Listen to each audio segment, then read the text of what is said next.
Ron miếng tao hum mấy. Ngày đó âm lộc. Ngày đó âm lộc. Apum chim don thôi.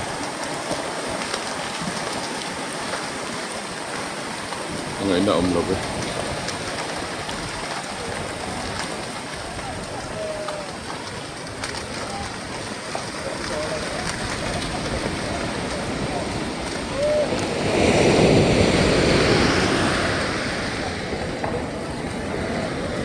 Cấp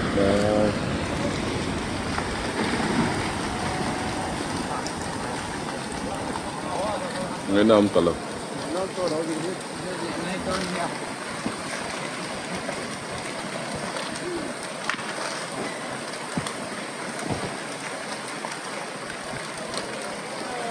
ngày nào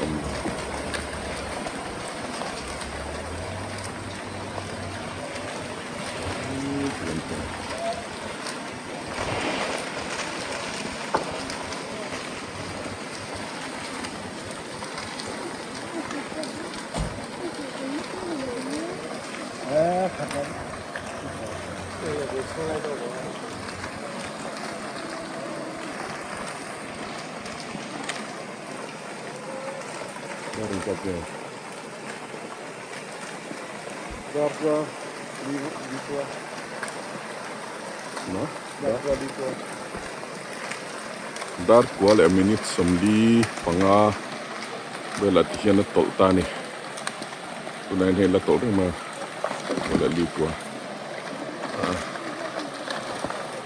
khatta puk mai ngày nào love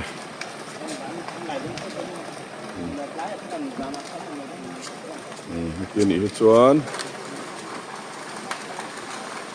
nung lama led dengan donen